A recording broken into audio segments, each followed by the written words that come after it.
Olá, bem-vindos a mais um vídeo do nosso canal. O livro dessa vez é O Poder do Hábito. Então, vamos lá.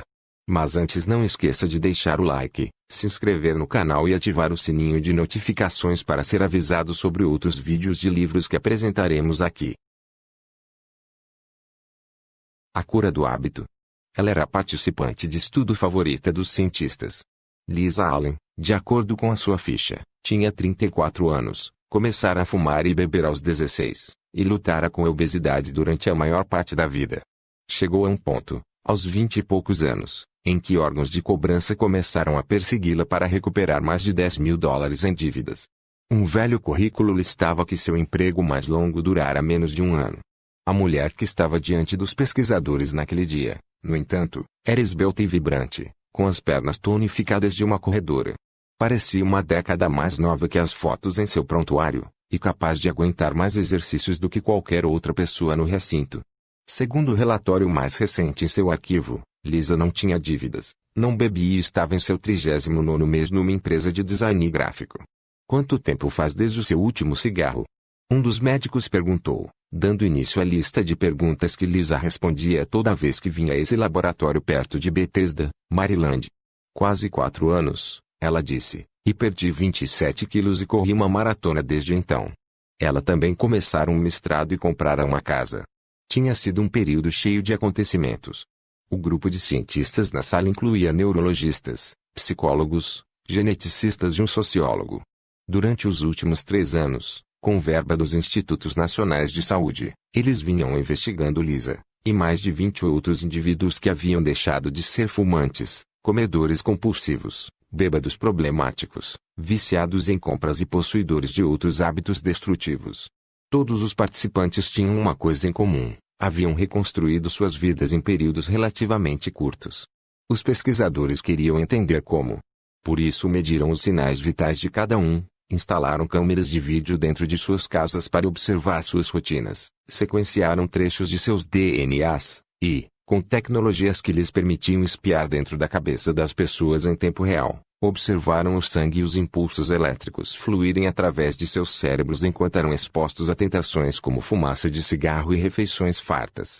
O objetivo dos pesquisadores era descobrir como os hábitos funcionam num nível neurológico, e o que era necessário para fazê-los mudar. Sei que você já contou essa história umas 10 vezes, disse o médico para Lisa, mas alguns dos meus colegas só ouviram em segunda mão. Você se importaria em descrever de novo como parou de fumar? Claro, disse Lisa. Começou no Cairo. As férias tinham sido uma decisão um tanto impulsiva, ela explicou. Alguns meses antes, seu marido chegara do trabalho e anunciara que ia deixá-la porque estava apaixonado por outra mulher. Lisa levou um certo tempo para processar a traição e assimilar o fato de que estava realmente se divorciando. Houve um período de luto, depois um período em que ela o espionava obsessivamente, seguia sua nova namorada pela cidade, ligava para ela depois da meia-noite e batia o telefone. Depois houve a noite em que Lisa apareceu na casa da namorada, bêbada, esmurrando a porta dela e gritando que ia queimar o prédio inteiro. Não foi uma época muito boa para mim, disse Lisa. Eu sempre quisera ver as pirâmides, e ainda não tinha estourado o limite dos meus cartões de crédito. Então, em sua primeira manhã no Cairo, Lisa acordou com o raiar do dia ao som do chamado para a oração de uma mesquita ali perto. Estava escuro como breu dentro de seu quarto de hotel. Meio cega, e com o fuso horário alterado, ela pegou um cigarro. Estava tão desorientada que não percebeu, até sentir o cheiro de plástico queimado, que estava tentando acender uma caneta, não um Marlboro. Lisa passara os últimos 4 meses chorando, comendo compulsivamente, sem conseguir dormir, e sentindo-se envergonhada, desamparada, deprimida e furiosa, tudo ao mesmo tempo. Deitada na cama, ela entrou em colapso. Foi como se aquela onda de tristeza me engolisse, ela disse. Senti como se tudo o que eu jamais quisera tivesse desmoronado. Eu nem conseguia fumar direito. E então comecei a pensar no meu ex-marido, e em como seria difícil arranjar outro emprego quando eu voltasse, e como eu ia odiar esse emprego e como me sentia pouco saudável o tempo todo. Levantei e derrubei uma jarra d'água que se estilhaçou no chão, e comecei a chorar ainda mais. Senti um desespero, como se tivesse que mudar algo, tivesse que achar pelo menos uma coisa que eu fosse capaz de controlar. Tomou uma ducha e saiu do hotel.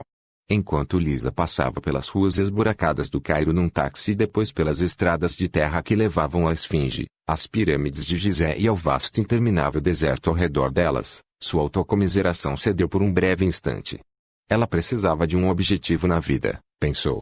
Algo pelo qual pudesse batalhar. Então ela decidiu, sentada dentro do táxi, que voltaria ao Egito e faria uma trilha pelo deserto. Lisa sabia que era uma ideia maluca. Estava fora de forma, com excesso de peso e sem dinheiro no banco. Não sabia o nome do deserto para onde estava olhando, ou mesmo se uma tal viagem era possível. Nada disso importava, no entanto. Ela precisava de alguma coisa em que se focar. Lisa decidiu que se daria um ano para se preparar. E para sobreviver a uma expedição daquelas, tinha certeza de que precisaria fazer sacrifícios. Principalmente, ela teria que parar de fumar. Quando Lisa finalmente cruzou o deserto 11 meses depois, só que numa excursão motorizada com ar-condicionado, junto com meia dúzia de outras pessoas a caravana levava tanta água, comida, barracas, mapas, aparelhos de GPS e rádios bidirecionais, que acrescentar um pacote de cigarros não teria feito muita diferença. Mas no táxi, Lisa não sabia disso. E para os cientistas no laboratório, os detalhes da sua viagem não eram relevantes. Pois, por motivos que eles só estavam começando a entender, aquela pequena mudança na percepção de Lisa naquele dia no Cairo, a convicção de que precisava parar de fumar para realizar seu objetivo, desencadeara uma série de transformações que acabariam refletindo em todas as partes de sua vida.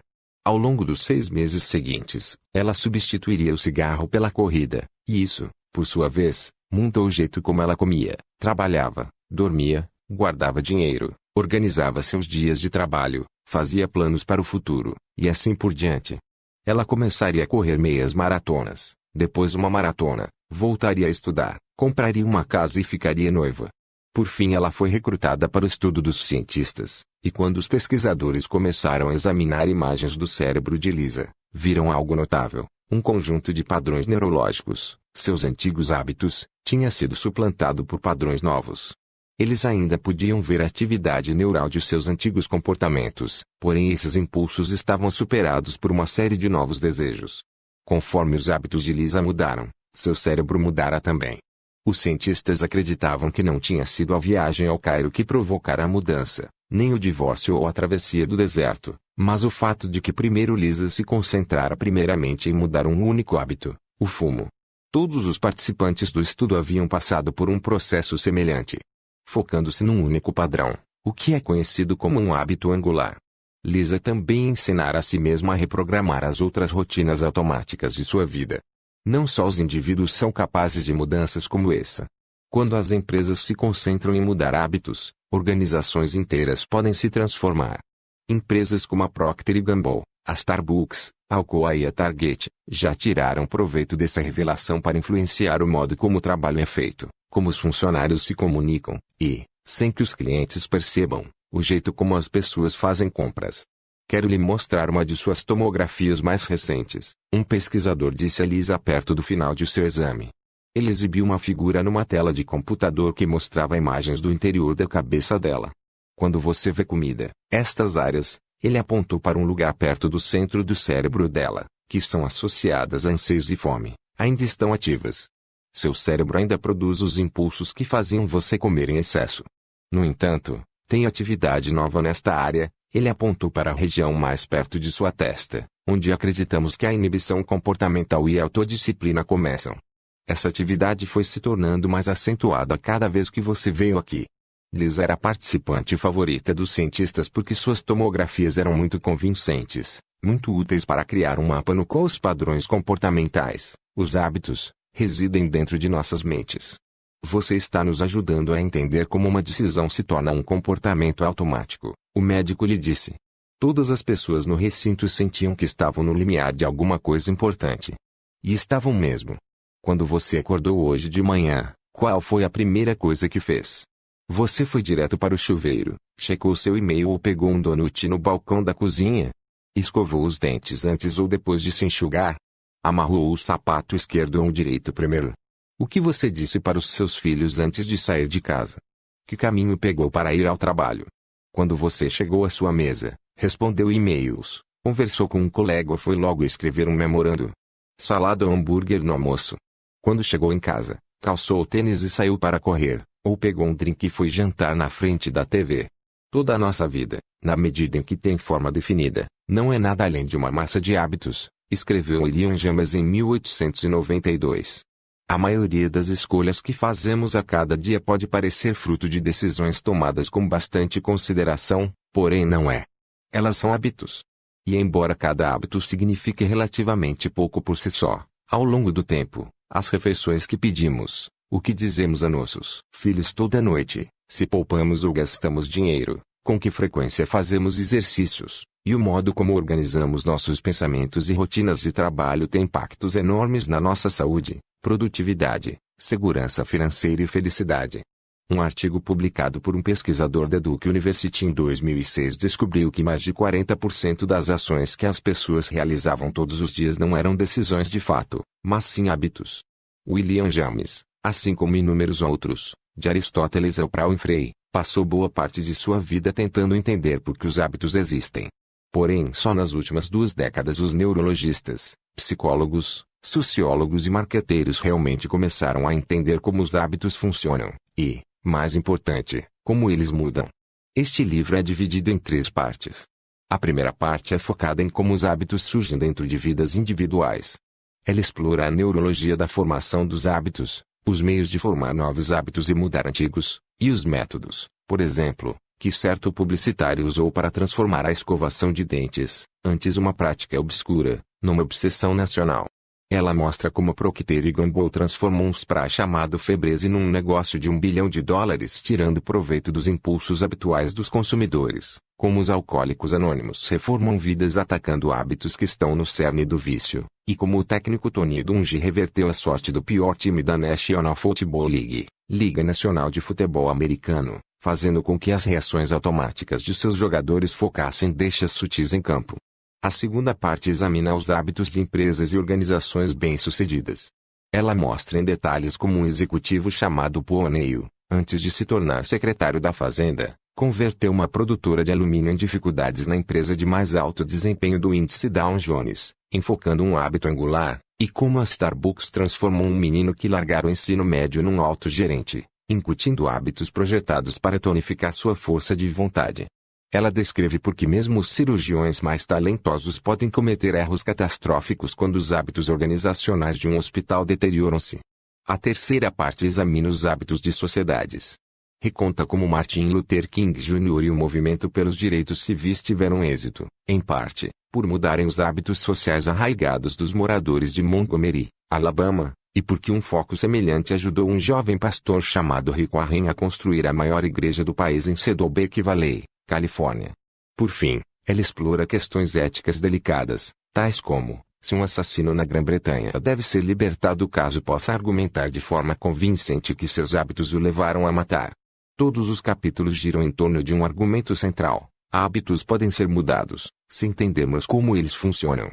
Este livro é baseado em centenas de estudos acadêmicos, entrevistas com mais de 300 cientistas e executivos, e pesquisas realizadas em dezenas de empresas. Para um índice de fontes, veja as notas do livro e o site http://www.tepoweralphabet.com. Ele aborda os hábitos em sua definição técnica, as escolhas que todos fazemos deliberadamente em algum momento, e nas quais paramos de pensar depois mas continuamos fazendo, normalmente todo dia. Em certo momento, todos nós decidimos conscientemente o quanto iríamos comer e quando sairíamos para correr. Depois paramos de fazer escolhas, e o comportamento tornou-se automático. É uma consequência natural da nossa neurologia. E entendendo como isso acontece, você pode reconstruir esses padrões do jeito que quiser. Comecei a me interessar pela ciência dos hábitos 8 anos atrás, quando estava trabalhando como repórter de jornal em Bagdá. As Forças Armadas dos Estados Unidos, como me ocorreu enquanto eu as observava em ação, são um dos maiores experimentos de formação de hábitos da história. O treinamento básico ensina aos soldados uma série de hábitos cuidadosamente projetados, como atirar, pensar e se comunicar sob fogo. No campo de batalha, cada comando emitido se baseia em comportamentos praticados a ponto de virarem automáticos. A organização inteira depende de rotinas ensaiadas inúmeras vezes para construir bases, definir prioridades estratégicas e decidir como reagir a ataques. Naqueles primeiros dias da guerra, quando a insurreição se alastrava e o número de mortos crescia, os comandantes estavam buscando hábitos que pudessem incutir entre os soldados iraquianos, para assim criar uma paz duradoura. Fazia cerca de 2 meses que eu estava no Iraque quando ouvi falar de um oficial que realizava um programa improvisado de modificação de hábitos em Kufa, uma pequena cidade a 150 quilômetros da capital. Ele era um major do exército que analisara fitas de vídeo de tumultos recentes e identificara um padrão. A violência geralmente era precedida por uma multidão de iraquianos que se reunia numa praça ou outro espaço aberto e, ao longo de várias horas, aumentava. Os vendedores ambulantes de comida apareciam, assim como os espectadores. Então alguém jogava uma pedra ou uma garrafa, e o caos corria solto. Quando o major se reuniu com o prefeito de Kufa, fez um pedido estranho: será que eles podiam manter os ambulantes afastados das praças? Claro, disse o prefeito. Umas poucas semanas depois, uma pequena multidão reuniu-se perto da Masjid al-Kufa, ou grande mesquita de Kufa. Ao longo da tarde, ela foi inchando de tamanho. Algumas pessoas começaram a entoar frases de protesto. A polícia iraquiana, pressentindo problemas, falou com a base por rádio e pediu que as tropas americanas ficassem de sobreaviso. Quando escureceu, a multidão começou a ficar inquieta e faminta. As pessoas procuraram os vendedores de kebab que geralmente enchiam a praça, mas não encontraram nenhum. Os espectadores se foram. Os protestantes ficaram desanimados. Às 8 da noite, todo mundo tinha ido embora. Quando visitei a base perto de Kufa, conversei com o major. As pessoas não pensam necessariamente na dinâmica de uma multidão em termos de hábitos, ele me disse. Mas passara toda a sua carreira sendo treinado na psicologia da formação de hábitos. No acampamento militar, ele assimilara hábitos para carregar sua arma, adormecer numa zona de guerra, manter o foco em meio ao caos da batalha e tomar decisões enquanto estava exausto e sobrecarregado. Frequentar aulas que lhe ensinaram hábitos para economizar dinheiro, se exercitar todo dia e se comunicar com os colegas de dormitório. Conforme foi avançando de posto, ele aprendeu a importância dos hábitos organizacionais para garantir que os subordinados pudessem tomar decisões sem pedir permissão o tempo todo, e como as rotinas certas tornavam mais fácil trabalhar ao lado de pessoas que ele normalmente não suportava. E agora, na tarefa improvisada de construir uma nação, ele estava vendo como multidões e culturas seguiam muitas das mesmas regras. Num certo sentido, ele disse, uma comunidade era um aglomerado gigante de hábitos que ocorriam entre milhares de pessoas e que, dependendo da forma como estas são influenciadas, podia resultar em violência ou em paz. Além de retirar os vendedores ambulantes, promovera dezenas de experimentos diferentes em Kufa para influenciar os hábitos dos moradores. Não houver um único tumulto desde que chegara. Entender os hábitos foi a coisa mais importante que aprendi no exército, o major me disse. Isso mudou tudo no modo como vejo o mundo. Você quer adormecer rápido e acordar se sentindo bem? Preste atenção aos seus padrões noturnos e ao que faz automaticamente quando acorda. Quer fazer com que correr seja fácil? Crie estímulos para transformar isso numa rotina. Treino meus filhos com esse tipo de pensamento. Minha mulher e eu escrevemos planos de hábitos para o nosso casamento. É só nisso que falamos em reuniões de comando. Ninguém em Kufa teria me dito que podíamos influenciar multidões retirando as barraquinhas de kebab, mas uma vez que você vê tudo como um monte de hábitos, é como se alguém te desse uma lanterna e um pé de cabra e você pudesse pôr as mãos à obra. O major era um homem pequeno da Geórgia. Estava o tempo todo cuspindo sementes de girassol ou tabaco mascado numa xícara. Ele me disse que, antes de entrar para as Forças Armadas, sua melhor opção de carreira era consertar linhas telefônicas ou, possivelmente, virar traficante de metanfetamina, caminho que alguns de seus colegas de ensino médio tinham escolhido com menos êxito. Agora, ele supervisionava 800 tropas numa das organizações de guerra mais sofisticadas do planeta. Estou te dizendo, se um caipira como eu pode aprender essas coisas, qualquer pessoa pode. Eu falo para os meus soldados o tempo todo, não tem nada que você não possa, se criar os hábitos certos. Na última década, nossa compreensão da neurologia dos hábitos e do modo como os padrões funcionam dentro de nossas vidas, sociedades e organizações expandiu-se de maneira que não poderíamos ter imaginado 50 anos antes. Agora sabemos por que os hábitos surgem, como eles mudam, e a ciência que há por trás de sua mecânica. Sabemos como dividi-los em partes e reconstruí-los de acordo com nossas especificações. Entendemos como fazer as pessoas comerem menos, se exercitarem mais, trabalharem de forma mais eficiente e levarem vidas mais saudáveis. Transformar um hábito não é necessariamente fácil nem rápido. Nem sempre é simples. Mas é possível. E agora entendemos como.